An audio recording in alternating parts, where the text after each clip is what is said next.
Hello, my friend. James here from Awaken Therapy. And this time I wanted to talk with you about trauma reactions that are more of the inward or inverted sense. So we've been talking about fight, flight, freeze, please. Fight, flight are the outward expression ones. Freeze and please are more inward ones. I've found over the years that it tends to be stronger people, stronger personality structures somehow, maybe more mature, maybe more soul-connected people that tend to do therapy, by the way, because there's more strength to take responsibility for self, to take ownership of issues. Stronger people tend to lean to these primitive trauma reactions automatically. Makes sense. They're more sophisticated strategies, if you like. So let's have a look at the two of them. So freeze, we all know what that means. Freeze is playing possum. Freeze is holding everything within. If we lie still, if we don't breathe, if we don't make a noise, maybe the threat will not see us, ignore us, move past, and we'll be safe. It takes a lot of capacity to hold all that. If you think about it, you might even remember times as a child where there might have been a threat. I hope this isn't the case, but if you're watching this, there could well have been some serious dysfunction in your family as a child. And if you think of a scary time, you might know that feeling of just involuntarily jamming up. Essentially, to freeze is to collapse inward. So it's an inward reaction that requires a lot of strength, takes a lot of energy to do this, but in the process, what we're doing, we're holding all that emotion, we're holding all that energy. There might be fear, there might be anger, there might be whatever's going on, and the urge to fight or to run can be intense. But if we're in a situation where that's not going to help us, in fact, that might get us into more trouble, we might automatically, our subconscious might take us to this reaction. And at times it is the best reaction. There's times when being quiet like that could be exactly what's needed for our survival. So it's not a bad thing at all. But I want you to understand it as a more inward one. So there's a lot of suppression of energy.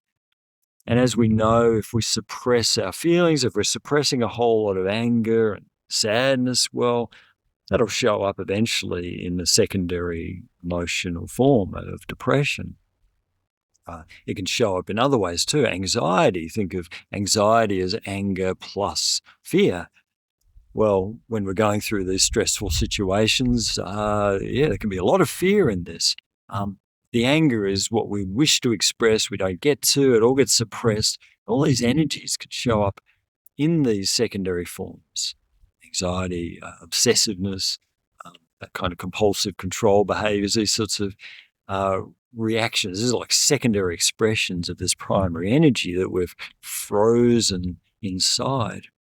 But I want you to understand that as an inward movement.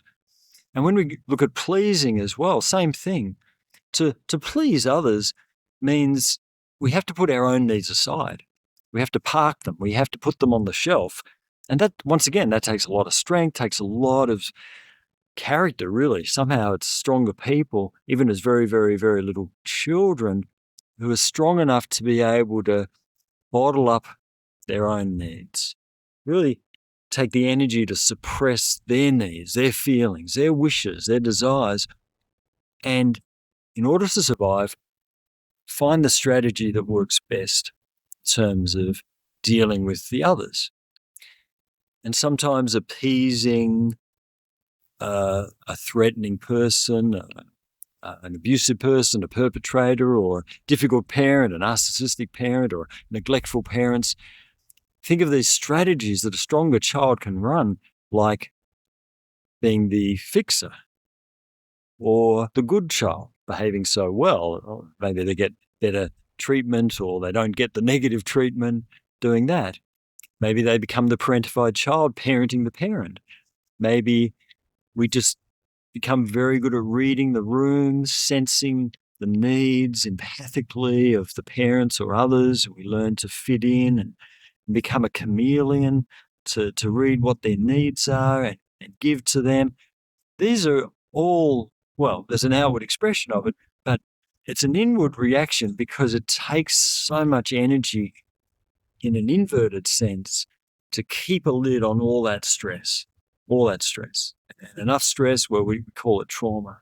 But if you think of it as there's an inward movement there, then allows me to behave in certain ways that give me a better chance of survival.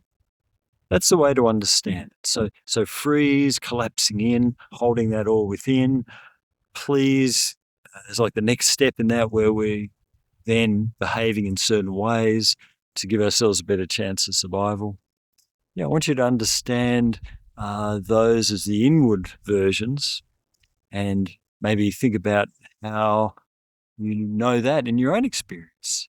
How have you dealt with challenges and stress in your own life, perhaps from childhood in that way? How do these patterns perhaps show up today?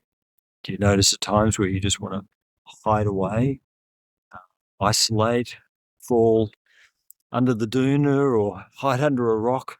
That can be the freeze reaction still operating due to unresolved trauma. How do you know it as the pleaser? How do you know it as difficulties saying no, setting boundaries, asserting what you want, as opposed to always giving others what they want? How do you recognize these? Very powerful information to have, really useful in your journey to understand your trauma reaction styles, and to understand that as inward. Well, the big thing to honor in that is it takes enormous capacity to be able to do that, to hold all that energy. So in a positive sense, it's a sign of great strength of personality structure, strong character, if you want to think of it as in that way. I hope you find this has been helpful. Have a look at the links below to my website. You can sign up for the newsletter. You'll be first to hear about the book when it's published, which is coming up soon. You might like to get onto my free Trauma Survivor Soul Warrior course. The link's there below. Hope that's helpful. God bless. See you next time. And good to see you.